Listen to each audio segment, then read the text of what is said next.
You cannot be an ambassador to any one of these civilizations if you still have that mindset, because they're all working cooperatively. The people I know who've had extensive contact with these ETs, and I mean even military people, will tell you that you'll see all these different types of life forms together on a craft.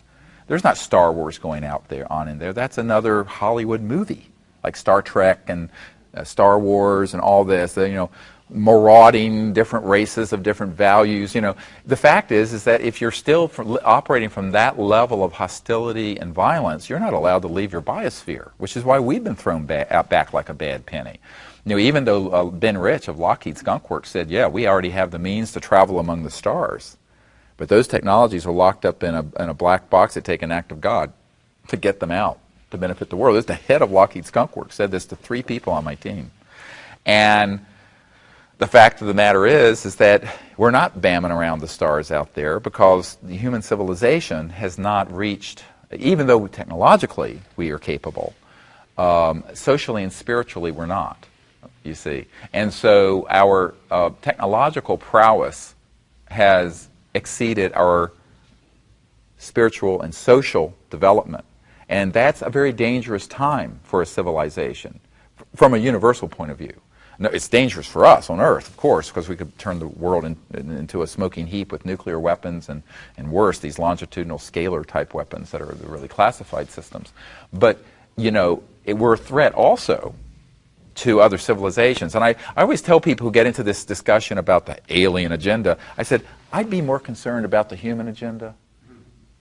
I'd be more concerned about why we're putting weapon systems in space.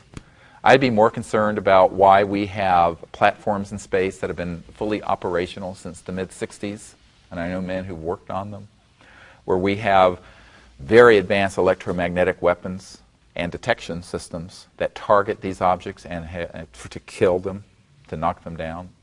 I'd be wondering why near Eglin Air Force Base, there's a colonel there I know, they had built this U-shaped electromagnetic pulse device that was slaved to a radar system so that every time one of these ET craft manifested or was about to, they'd pick it up and they'd hit it and they'd knock it into the Gulf of Mexico so they could then retrieve it.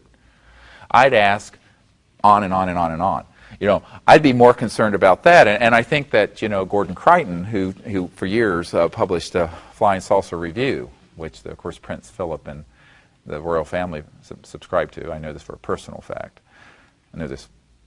I just know personal fact. He told me, he was military intelligence, British intelligence for years, he said the problem was about the time we started detonating nuclear weapons and going into space, a huge red warning flag went over Earth. Warning, this civilization has reached the nuclear threshold and space, but have not learned to live together in peace. And we therefore would be a threat to the cosmic order. And so I put this back the other way. Instead of sort of this, I say, really a lot of what's talked about in terms of the alien agenda is really an anthropocentric projection. I'd say let's hold up a mirror and let's deal with our own stuff. And then we're going to find that the universe will open its arms to us very friendly.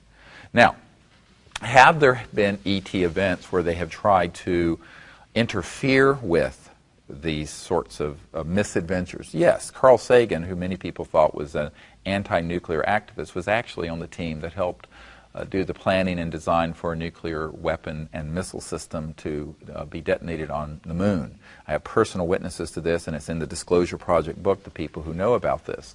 And as this missile went exo-atmospheric, as it was about leaving the Earth's atmosphere, it was intercepted by an extraterrestrial vehicle and neutralized.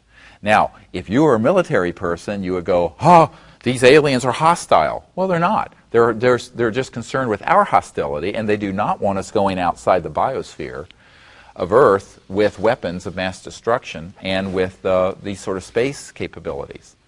So I think that's a very, very important thing to understand. And it's fundamentally important to going out to make contact, because when we make contact, we need to be able to discern what part of this is the deceptive phenomenon that's actually made by humans, what part of it is actually extraterrestrial.